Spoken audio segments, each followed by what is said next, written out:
Let's break down the process that I use to make low poly animations just like the ones you're seeing right now using Blender. Let's get into it.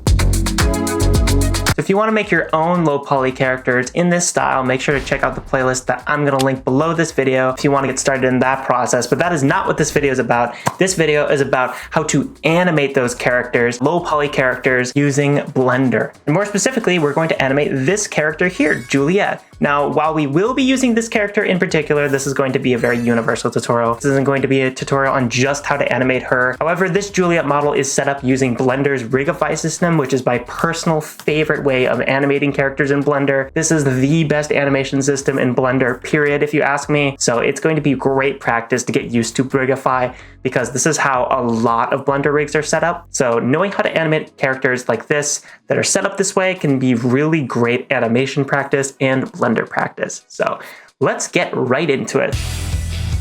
I'm going to link this in the description below this video. You can download it. It's completely free, don't worry. So click on the video description below and make sure to get this model downloaded on your computer today. Again, this is totally free. After you get the model, you're going to be taken to a screen that looks just like this. There's a lot of really important notes here about this requiring Blender 4.0 or above, so make sure you have a very recent version of Blender. Otherwise, this rig is not going to work for you properly. This is built for Blender Eevee. This will not work in cycles. And the zip file that we're about to download must be extracted before opening the blend file inside of it. You know, you can read all these on your own. I'm not going to bore you, but that's kind of how it works. And I'm going to download right here. You'll download that to your computer. Then we're going to open this up. Now I'm going to right click on this file, extract all, extract. And I'm going to open this up. Then I can just double click on this blend or just drag it into my Blender. So I'm going to move this. And now I have Blender open right here.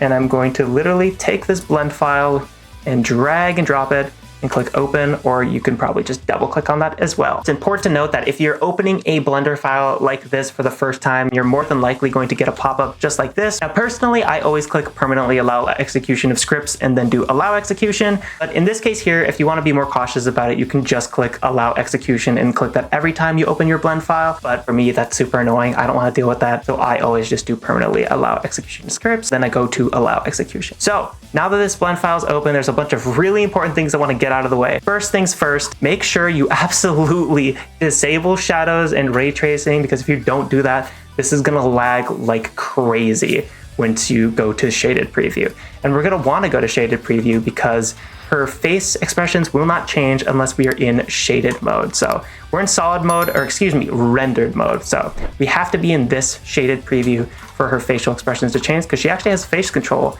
right here and here. So this is going to change how her eyes look. This is going to change how her mouth looks. But because we're in solid preview right now, we cannot actually see any of those changes. So make sure you turn off shadows and ray tracing. Then you're going to want to press Z and go to rendered.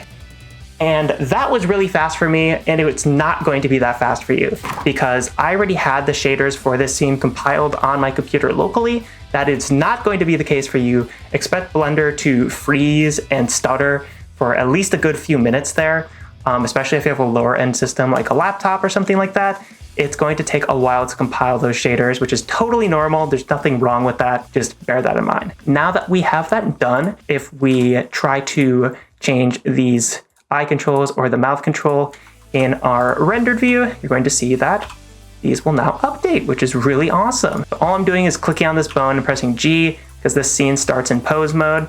Clicking on a bone, pressing G, and clicking on this bone, then pressing G, and then moving my mouse to kind of change her facial expression. And we can animate those very easily, which is super fun. What I like to do when I start all of my animations, very similar to how I like to create my characters, is I like to gather reference. And in Juliet's case here, she's from an existing video game, being Lollipop Chainsaw, of course. And I want to go to that game, look at references, and see, okay, what do I want to animate here? Because if I want to make an animation, it's useful to go to the source material, kind of see what they did there. So let's literally look at that game right now. So I really like this idle animation right here. I like how there's like contrast between, you know, the position of her hips and shoulders and how her weight is getting put on her arm and the chainsaw like that. I think that's pretty fun, because if we actually look at her default idle, it's kind of boring. That wouldn't be super interesting to animate at all. So I'm not super enthused about doing that. I know that if I do an attack animation here, not that one, if I do this attack animation, we also get a super fun pose here that I really like. So I'm going to think about this and kind of decide which one I want to animate the most. Now you can animate whatever you want, but in my case here, I want to do a looping idle animation. I think I will go with, just because I think it'll work the best with this model, I think I'm going to go with an animation like this. So now that we have an idea of what we want to make, and of course you don't need to go in game like this. This is pretty extra, but it's fun. So that's what I'm going to do in this case here. So in my case here, I'm literally just going to get some screenshots of like a side view and get a screenshot of the front view of this pose, and we'll get a back view as well. I don't know if that worked, so I'm gonna do that again. All right, so now that I have all the different views of this idle animation, I don't think I really need to reference the animation itself because it's really basic. You can see that an idle animation in a game is literally just a looping animation that's played over and over again. And that's what we're going to create in Blender, and I'm going to show you how to do that right now. I'm going to go to File and Save As. Then you want to go to whatever folder you usually save your Blender projects on, and I'm going to just rename this Low Poly Juliet Lollipop Chainsaw _ in my case here, it's going to be an idle animation, so I'm going to call this idle animation. And then I'm going to click Save As. And I just want to do this so it makes it a little bit easier as I'm going through all my files, which file I animated this animation in. Now I just want to pull up my reference here in PureRef to get an idea of what this pose is actually going to look like in Blender. And now it's time to get going. So now I want to actually put these programs right next to each other. So I'm going to drag to the top left of Windows here so this little bar appears, this little preview. Then I'm going to release and click on Blender. So we have these both side by side. Then I'm going to kind of use this as reference. I want my Blender to be larger, so I'm gonna drag this over like so. There we go.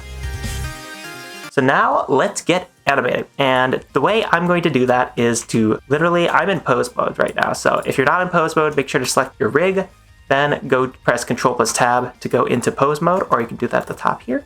So now that we've done that, I'm gonna select every single bone in my scene, all of them. To do that, I'm just pressing A in pose mode. So I'm going to press A in pose mode, then I'm going to press I, which inserts keyframes. So you might remember this old insert keyframe menu that's been in some of my previous tutorials. Honestly, you can use this if you really want to, but the only option from this menu I use 99.9% of the time is this location, rotation, and scale option. And that's what pressing I does. It's the exact same thing as this insert keyframe menu. So just click on all of your bones and press I to insert keyframes for all of your bones in your scene. That's going to be important for later. And also make sure that auto keyframe is enabled right here. Some people don't like auto keying, but I always have it enabled personally. So now we want to use our reference and kind of match the pose our reference has here. And to do that, we want to move all the different controllers we have on our rig. So I'm going to select her foot controller because we can see it's kind of in this, I don't know, A shape right here. So I'll select her left foot, move it over, just pressing G+X. Her right foot, move it over, G+Y. I'm gonna rotate it by pressing R+Z.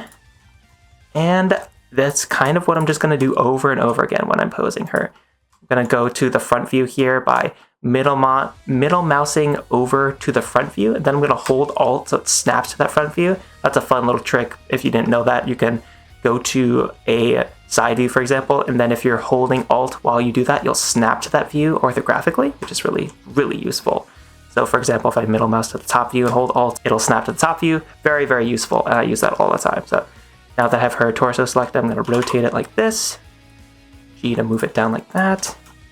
And I'm not gonna tell you the hotkeys I'm pressing. If you're curious, it says on the bottom here, I'm just locking to an axis by pressing G and then X if it's locked to an axis like this. If you don't know what that means, I have plenty of tutorials that cover basic Blender navigation that I'm going to link in the description below if you're interested. But for now, we're just going to continue to try to get this pose in our scene here. So I'm gonna go to the right view we took a picture of, see what her feet placement looks like. Try to match that in our scene here. Move this forward. Rotate this more. R+Z there. I'm gonna rotate her knee by clicking on this bone and pressing R. That. All right.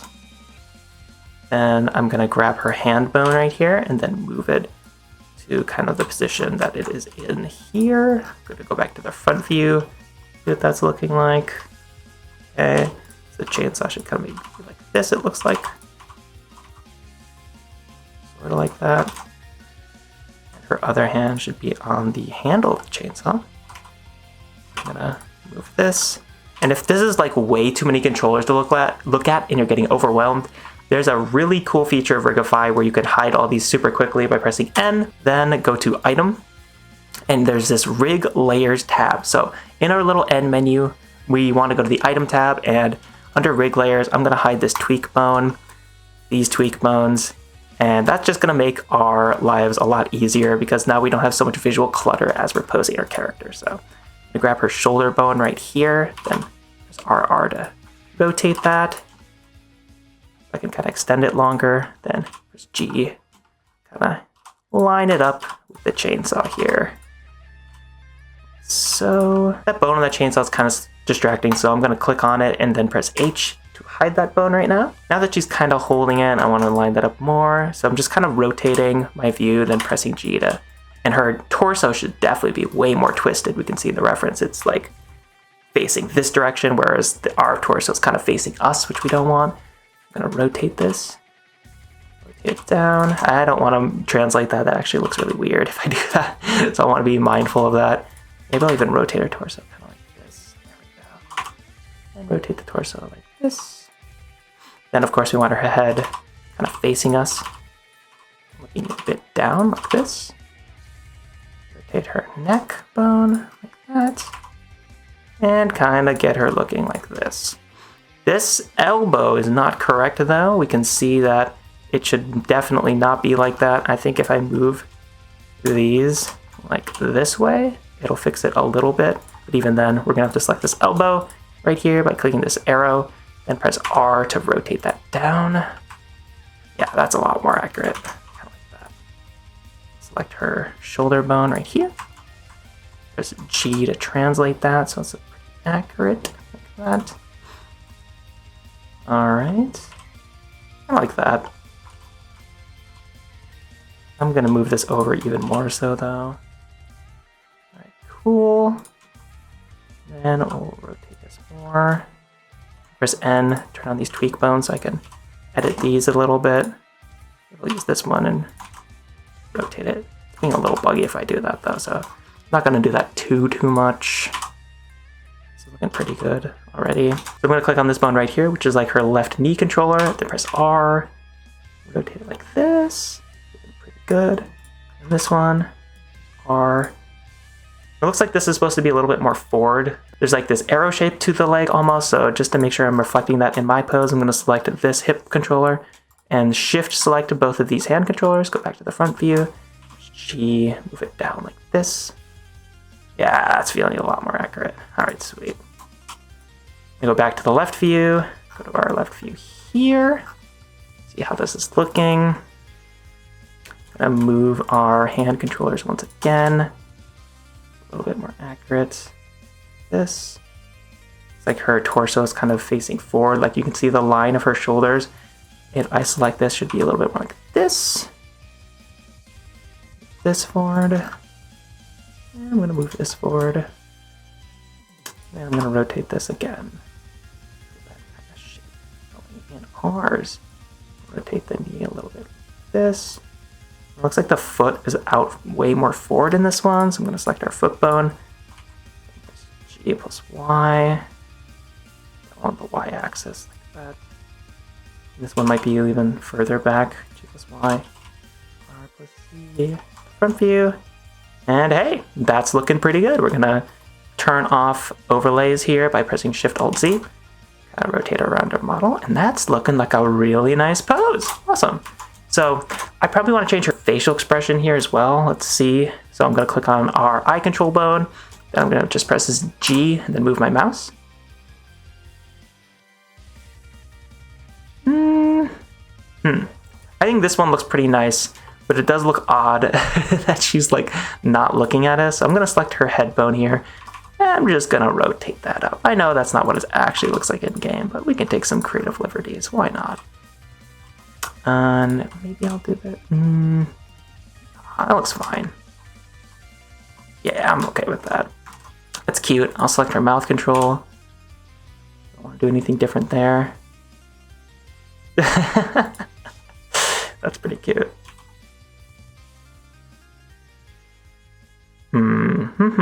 This is all totally up to you, but my case here, I'll probably just do the default. I like how that looks. All right, so now we have our character posed. That's how you pose characters in Blender. But now we want to animate them.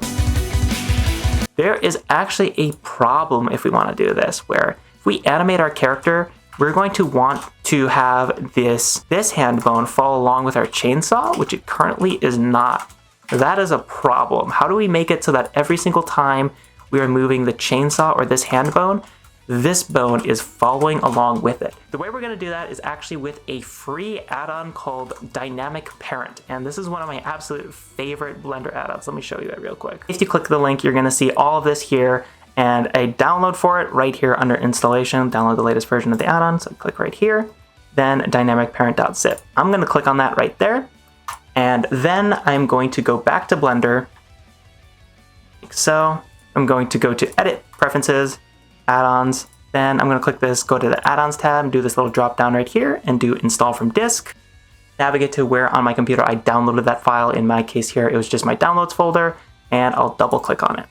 Now, if I go to Search Add-ons and type in Dynamic Parent, you're going to see that Dynamic Parent is right there. Now I'm going to check this box to enable this extension, hit Save Preferences, close this out, and now I'm going to show you something awesome. So if I move her right hand right now, you're going to see that the left hand is not following with it, which is not what we want. So to make it so that this hand follows this hand, all I need to do is go into pose mode, which I already am, select this hand, which I already have, so select this hand, then shift select this hand, which I just did. Now I'm going to press N to open the end menu. Then I'm going to go to this Dynamic Parent tab. Then I'm going to click Create. And I want to make absolutely sure I'm on frame 1 when I do this, if I want this for the duration of my entire animation. Because if I did this on frame 10, for example, in my animation here, that would be a problem. The reason that would be a problem is because it would only enable the Dynamic Parent at frame 10, which would cause issues. It wouldn't be active throughout our entire play range. So make sure you're on frame 1 if you want it active for every frame in your animation. Now, if I move her right hand, you're going to see that the left follows along with her right hand, which is super cool. I would highly recommend downloading this Dynamic Parent add-on. It's just a really nice time saver and can really help you speed up your workflow when it comes to holding objects or holding different items, etc., etc., etc. It's worth noting though that if you press N to open the end menu here, Rigify actually has some built-in IK parent options, which are worth looking into, where you can parent things to the torso, hips, chest, head, and shoulder. But just know that that's somewhat limited. Whereas with Dynamic Parent, you can kind of parent basically anything, which is super useful. So now that we have this all set up and ready to go, we can start animating this. Now this is going to be a fairly basic animation because it is just an idle. So now's the time to start thinking about how long we want this animation to be. So because if we go to our output properties here, we're going to have our frame rate at 30 FPS.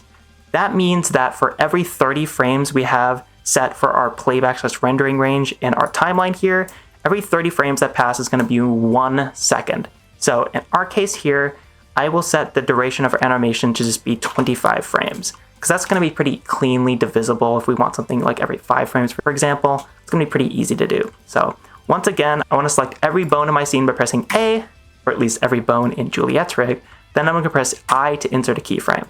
Then I want to click on this keyframe in my timeline. So I'm just zooming in with scroll wheel, then I'm clicking on this first keyframe, then I'm pressing Ctrl+C to copy this keyframe, then I'm going to frame 26, not frame 25, and I'm pasting it. The reason I'm not doing frame 25 is because if I copied and pasted my first frame and my last frame to frame 25, then we played back this animation by pressing spacebar, it would actually play that same frame twice, which we don't want. So we're going to actually put this on frame 26, because that way we're only going to see this frame once, but it's still going to loop, because that's kind of what we want to do with an idle animation. We want the pose to be copied perfectly from where the first frame of the animation is to the last frame of the animation, because this is actually going to loop, right? So that's how that works. And now we're going to go to the middle of our animation, which, you know, it doesn't need to be the perfect middle. We'll just go to 14 frames in this case here. Then I'm going to make sure that I have everything in my scene selected by pressing A to select all. Then I'm going to press I to insert a keyframe. Now I'm going to move her torso down slightly. And I actually just noticed a few issues here that we should clean up before we start animating, and that is mainly related to where her skirt is, because we actually have her, if we press Shift-Alt-Z to hide overlays, we obviously have her legs clipping with her skirt like that, which we don't want. So to fix that, I'm going to click on her thigh control and then press G to move that down a bit, like that, so it's clipping less. I'm going to do that here as well, select this thigh control, press G to move it down, like that. And I'm also going to select her skirt bone right here. So if we go to the bone properties, or excuse me, the object data properties tab, we can go through our bone collections here and we can make this skirt tweak bones. You know, we can hide it or make it visible through our bone collections here, or we can isolate it so that's the only bone collection we can see by pressing the star icon, which I'll do here. I just want to rotate this a little bit to make sure that we don't have any glaring clipping issues. That looks all right. I'm gonna unisolate it by clicking that star icon again. Click on my thigh control, move this up. Click on this, move this up. Shift-Alt-Z to see how we're doing. It's looking pretty good. All right, sweet. So now I want to actually make this animation, but obviously I just made it changes to our first frame here, and we want to make absolutely sure that is reflected in our last frame. Otherwise, this will not mirror properly, because that's what you want with an idle animation. You want the first frame to be exactly the same as the last. So I'm going to select my first frame here. I'm going to press Control+C. So Control+C to copy. Then I'll move my playhead on over to frame 26. Then press Control+V to paste. Then I'm going to go in the middle here, and we'll say on like frame 13. I'm going to make sure I have all controllers selected by pressing A. Then I'm going to insert a keyframe with I. Then I'm going to move her hips down slightly. So I'll go to the front view, down a little bit like that. Move her head. Maybe we'll move her head a little bit like that. I'll move her hands down as well. Then we'll press spacebar to play this back. And holy guacamole, we already have an idle animation. So that is awesome. I just realized I animated both of her hands, which is completely unnecessary. So I'm going to delete that because one is literally parented to the other. That's silly. And look at that. We already have an idle animation, which is awesome. But we can make this a whole lot better. The first way we can do that is by, and we don't need this reference anymore, so I'll make Blender full screen. Yoink. I'll just do this. There we go. So Blender's full screen again. I'll move this over like this because we also didn't do that really. So now we can start having fun with this. So I'm going to press Shift-Alt-Z to make all that stuff visible again. I'm going to select both of my hand control. I don't need both. I'll select one of my hand controllers, and I'm going to offset the timing. Offsetting the timing is an amazing way to add more life to your animations super easily. And I'm going to make sure I have this keyframe selected and move it forward to frame, we'll say 17. I'm going to play this back, press Shift-Alt-Z. And we can already see that already has a little bit more life. I'm going to put down frame 16, see what that looks like. Now that's nice. There's another really cool trick we can do. I'm just going to make these visible again by pressing Shift-Alt-Z. There's a really cool thing you can do with looping animations in Blender where you could have the curves associated with your animation loop as well, which the short version of that means that your loop is going to look a lot more clean visually. And to do that, I'm going to select everything in my scene here by pressing A. I'm going to select all my keyframes here by box selecting in this timeline. Then I'm going to press Shift+E. And then from this menu, from pressing Shift+E, I'm going to do Make Cyclic, F modifier. So now that I do that, it's just going to make our loop look really, really clean. And it's going to automatically update, so we don't have to do that ever again because it's a modifier. Just like the modifiers you put on objects in Blender, you can also put modifiers on animation curves in Blender, which is really cool. But yeah, how else can we make this animation look better? There's a few things that come to mind initially. First thing I would do is definitely animate her chest here so that it's moving up and down as well. So, you know, think about how you breathe in and out. You kind of like go down and you go up. You don't want to do something crazy here, but rotating it down a little bit will look nice. And I'm going to delete this keyframe right here because we don't want that one anymore. So to delete a keyframe, obviously you just click on it and then press delete. Then I'm going to press space to go back to see how we're looking. That's looking nice. Another thing we can do to make our curves super smooth in Blender is I'm going to, once again, press A to select all of my different controllers. Then I'm going to box select all of them here as well. So I'm going to not only select all my controllers, but also select all my keyframes. You can do that by box selecting, but you can also press A in the timeline to do that as well. Then I'm going to press V to change my handle tape to automatic. So if I do that, that's just going to make the motion look super, super smooth. And it's going to automatically smooth things over, which you don't always want. You kind of do want that handcrafted feel for a lot of animations, but for an idle animation, it's nice. It's really nice. So I'm going to do that in our case here. So press Alt-Shift-Z once again, Shift-Alt-Z, whatever, same thing. I'm going to press that again to view the overlays once more. So now we have a little bit of torso rotation in here as well. What else can we do? We could rotate the chainsaw a little bit. That could look nice. And we could do something fun. I'll show you. So I'll go to the front view here, rotate this down a little bit. We could do something interesting by, when we're in the timeline, we could press Control plus Tab to switch the timeline into the graph editor, which is really nice hotkey to know. Then we're going to go to these rotation options right here. I'm going to make this nice and big. So these are rotations on our hand here. So I'm going to select all of them by clicking one, then shift selecting the rest. Then I'm going to press Shift plus H to isolate, so I'm just viewing these rotations. Then I'm going to press Home on my keyboard so that I can actually see them properly, because there's a really annoying thing where you can't see those properly. And if you see handles here, go to View, where it says Show Handles, and turn that off because it looks terrible. I do not know why those are a thing. But in any case, you can do a cool thing here where you can offset the timing of your rotation from the timing of your location, which can be another thing to really make an animation like this shine. So I'm going to box select these keyframes and press G plus X to just move them forward. So I'm locking these movements on the X axis just like you can do in the 3D viewport, and that looks kind of nice. I might even want to rotate it a little bit more upward at this beginning part, which I can do by box selecting both the first and last keyframes here, then press G plus Y, then move them down like that. We're gonna see what that looks like. That's really exaggerated, I don't want that. But, you know, you kind of get the idea. I'll box like this. Put my playhead over it, G plus Y. And remember, to move your playhead, you're just holding left click here, like so. I have full tutorials on all these animation editors if you want to check those out on my channel. And that's not what I want. We'll just do something kind of basic like that. I like that.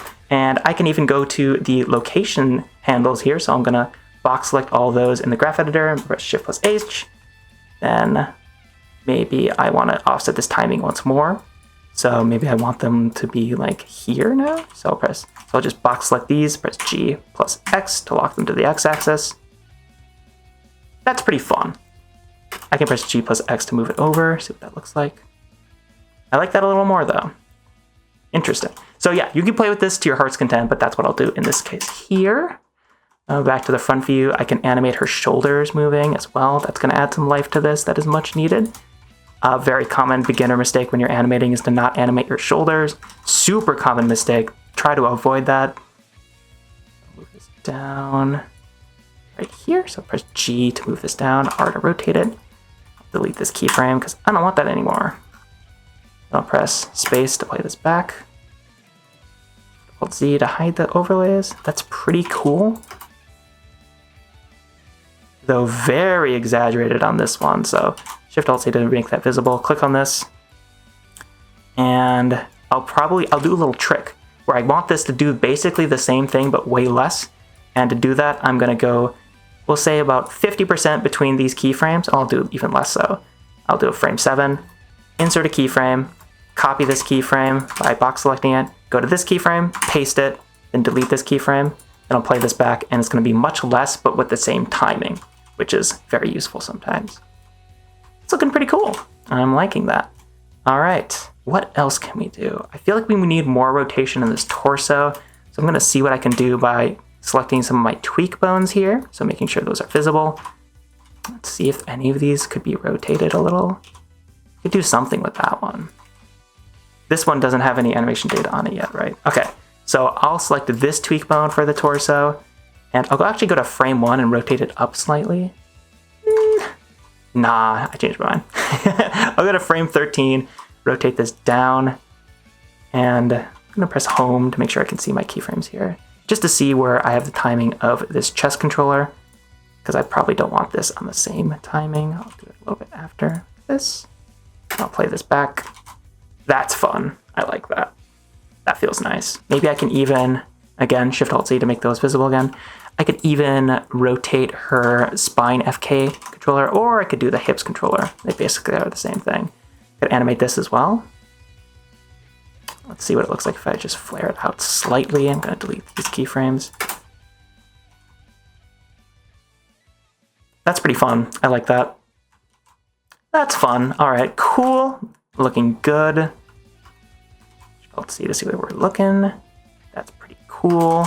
I actually am not a huge fan of what this foot is looking like, so I'm actually gonna move this. So press G plus X to move it forward a little. It looks a little off balance to me, which I didn't like. Then I'll press Shift Alt Z, make that visible again, rotate this. Like so. Cool. I like that. Then I'm gonna select both of these bones and delete all the controllers, or excuse me, all the keyframes that aren't the ones I just made. And remember, I have auto key on, so those are automatically being created because I don't need to animate these bones at all, in my case here, which is cool. So now let's animate her skirt, which will be fun. So I'm gonna go to this middle point here where we can see the most clipping, and I'll select these bones, just kind of rotate them, Shift-Alt-Z so I can actually see what I'm doing. I'm just pressing Shift-Alt-Z over and over again here, folks. See. Clipping there, which we obviously don't want. I'll press G, translate. That's looking bad no matter what. Oh, nope, if I rotate it, we're good. All right, cool. Then I'm gonna select all my skirt bones. I'll even isolate them to make my life a lot easier. By pressing that star icon right there, I'll press A to select all of them. So I deselected all by pressing Alt-A, then I can press A to select all. Then I'm gonna delete these keyframes because I don't want them anymore. Let's play this back, see how this is looking. That's fun. I like that. Kind of basic, but it's fun. That's cool. All right. So I'll press Shift-Alt-Z to make all that visible again. She also has Budahonkaroos, which we can also animate. So they actually have bones right here and here.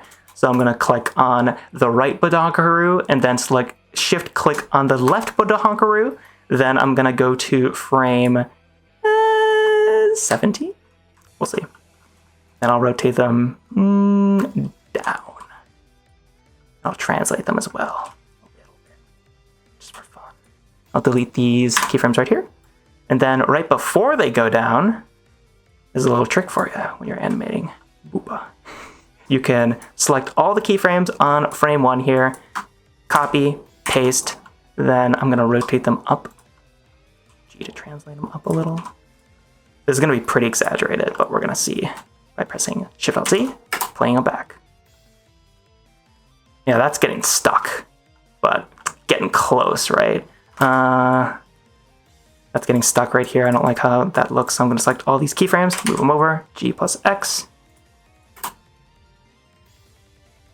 Oh, okay, so this is exactly why we want that cyclic modifier on all of our keyframes here, because this is getting stuck towards the end of our animation. Visually, you can just see it. I'll show you what it looks like afterward right now. So I'm going to select all my keyframes here, press Shift plus E, make cyclic. Now if I play this back, it's not getting stuck anymore. Again, I'm going to undo that so you can see what I mean. Look at this part right here and here. It's really just like the curve is just losing its life towards the beginning and end of our animation, whereas with that cyclic modifier, select all of it, Shift E, make cyclic. It's way, way better looking in my opinion, so I'm gonna do that. So I'm gonna move this over more so even. That's so silly. You wouldn't want to do it that much. This isn't one of those Minecraft animations. I think this is kind of the idea, but it's just too much. So what if you have an animation you like, but you just want to lower the intensity? Well, if we select all of our curves here by pressing A in the graph editor, then I press S to scale them, then I lock my axis to Y, then move my mouse to accommodate that scale, then press space to play it back, you're gonna see that it's the same animation, just way more subtle, which is what we want. So we're gonna say that's good enough. No, it's fine. We also are gonna wanna animate her hair here, so I'll press Shift-Alt-Z, click on her hair bones. I'm gonna pause the animation. I don't wanna animate while it's playing. So I'm gonna select In fact, I'll just isolate her hair bones by pressing the star icon, so it's the only thing we have to worry about. Alt A to deselect all, A to select all, and make sure they're keyed. They are. I'm gonna go back to the timeline by pressing Control plus Tab right here in the graph editor. Now, pose her hair like so. So I'm just gonna rotate these as I please. You just wanna add a little bit of life here because once you animate a little bit of hair, all of a sudden your animation starts feeling a lot more finalized and a lot more polished. So I'm gonna select all of these, and I'll press A, I to insert a keyframe, copy, paste the last frame, play this back, see how it's looking. Good, but again, it's losing life at the end there. And I think if we, yep, it doesn't have a cyclic modifier. If we select all of these keyframes, press Shift plus E, make cyclic. But yeah, we're playing this back and it's looking pretty nice. Let's hide overlays to see how this is looking. Yeah, that looks pretty fun. I'm pretty content with that. We could even make her blink by going to her face control. So I'm gonna unisolate her hair so we can see the rest of the bones. Then I'm gonna click on her eye control. And I'm gonna go back to the timeline by pressing Control plus Tab. Then around halfway through this animation right here, I'm gonna press I to insert a keyframe, go to frame 13, press G to move this to the blink expression. Then I'm gonna go one frame forward to frame 14, copy this keyframe by clicking on it, pressing Control plus C, paste it by pressing Control plus V. Then I'm gonna play back my animation. That is way too short of a blink. You cannot read that at all, so I'm gonna extend this length. So I'm gonna press G to move this out. And you're gonna see a problem here where it's switching between every facial expression, or at least eye expression, to do that, which we don't want. So to fix that, I'm gonna select all my keyframes here by pressing A, press T, and switch this to constant. So constant will make your interpolation stepped. So if I go into my graph editor here, you're gonna see it literally just goes from here to here. And there's not any interpolation between these points. It's almost like stop motion if you wanna think about it like that. But yeah, that's how that's looking. Shift Alt C, it's visible again. And we could definitely add some more polish to this, but this is looking pretty good. Now, if you'd like to export this and send it to your friends, all you need to do is go to this Output Properties tab right here. Then we're going to move my webcam so it's not in the way.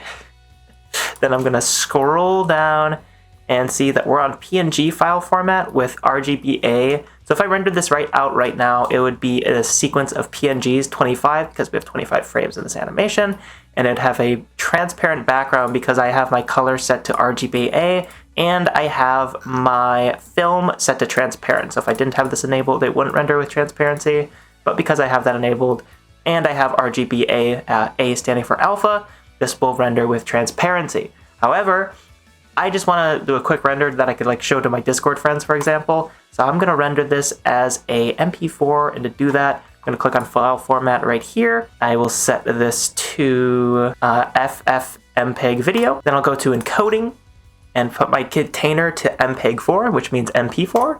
So that's really easy to share on Discord. Then I'm going to actually set my frame range to be longer, otherwise this is going to be a very short video.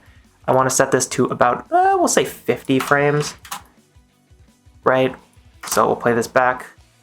Oh, so we don't actually have all of our frames cycling here. So let's fix that by making sure every single part of our rig is selected by pressing A. I'm just pressing A to select every part of my rig.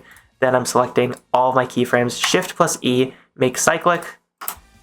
That did not work. Let me try that in the graph editor. So I'm selecting all of my keyframes right here. Shift plus E, make cyclic. And now we're cooking. I don't know why that doesn't work in the timeline. That's silly. Whatever.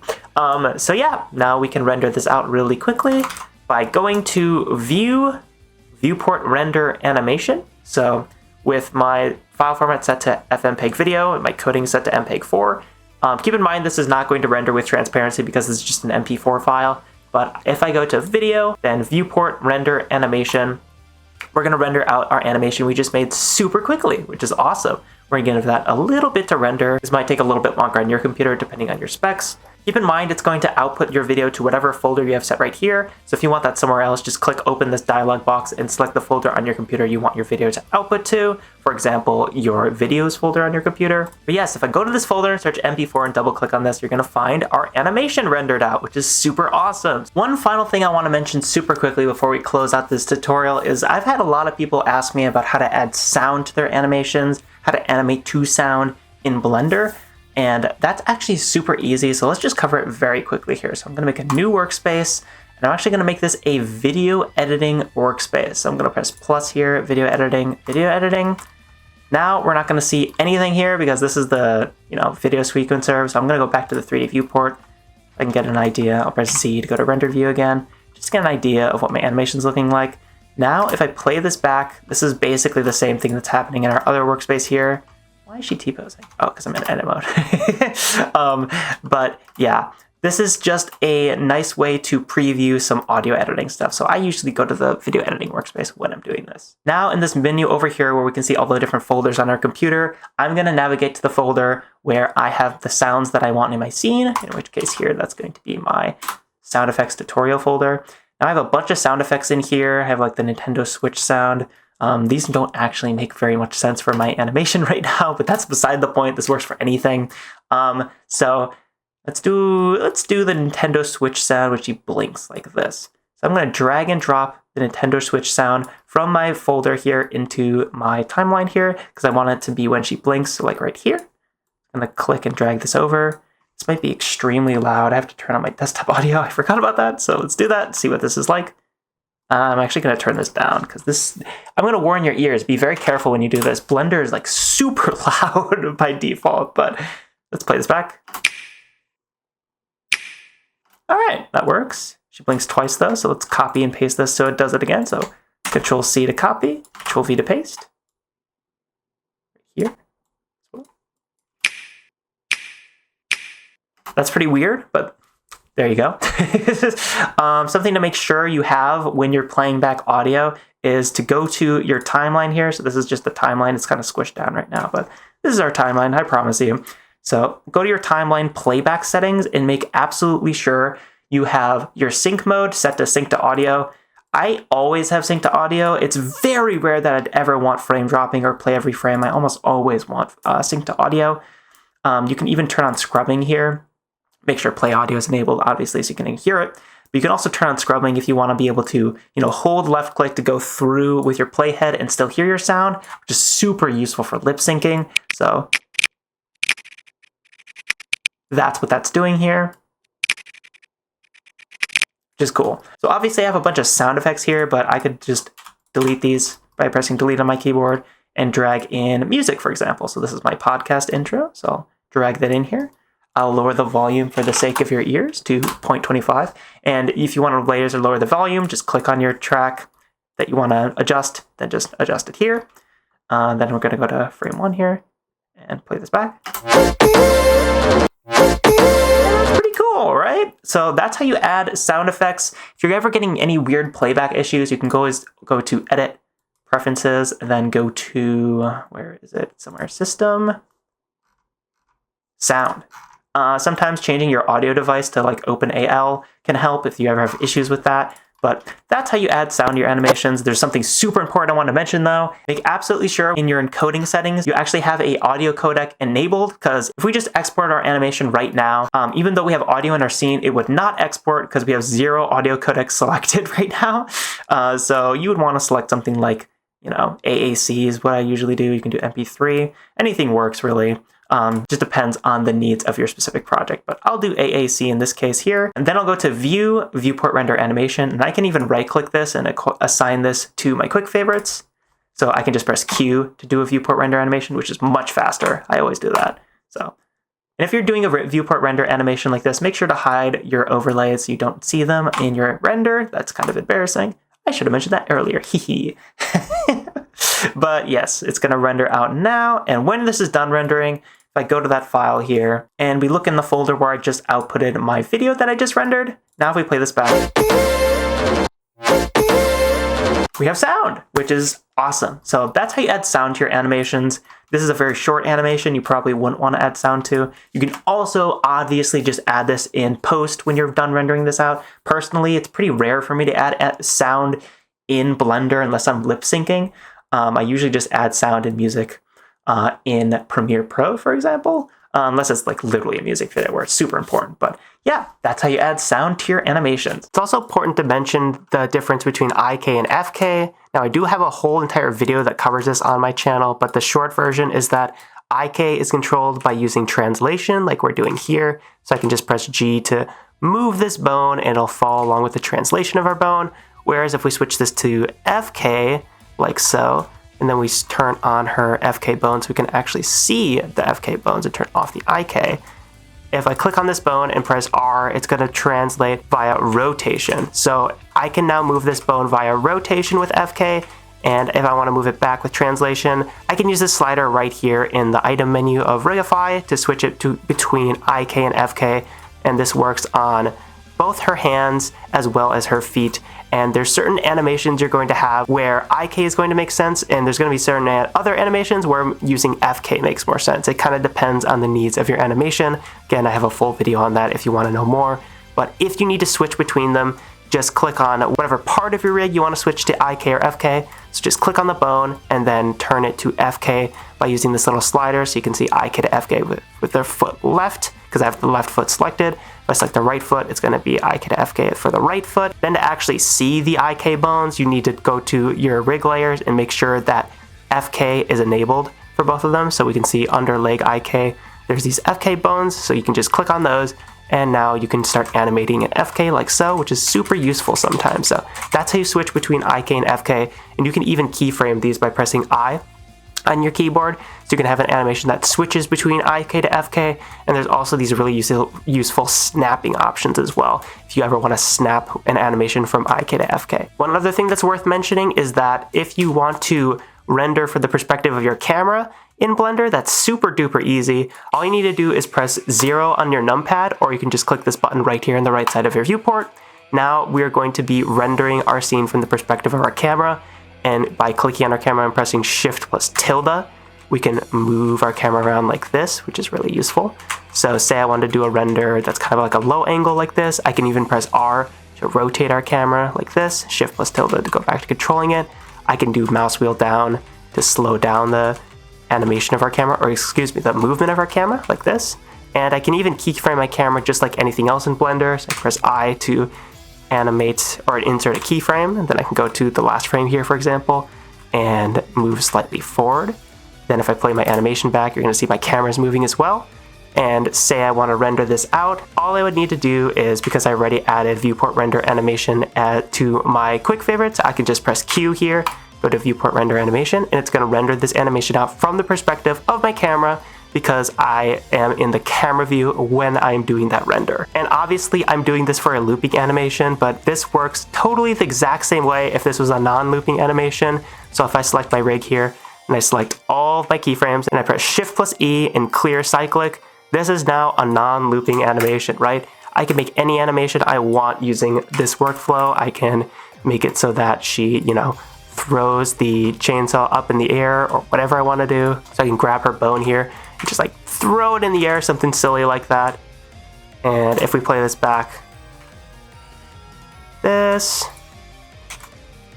you're gonna see this is now a non-looping animation, right? And I actually didn't turn off the loop on some of these bones because some of them were hidden because of what I did earlier. So to make sure we're turning off the cycling modifier or turning on the cycling modifier on all of our curves here, you wanna make sure they're all visible. And to do that, you can press Alt plus H. So Alt plus H will make all of your curves visible that you have selected in the 3D viewport here. And in our case, that's all of them because I pressed A in the 3D viewport. Now I wanna press A in the graph editor, then press Shift plus E and clear cyclic.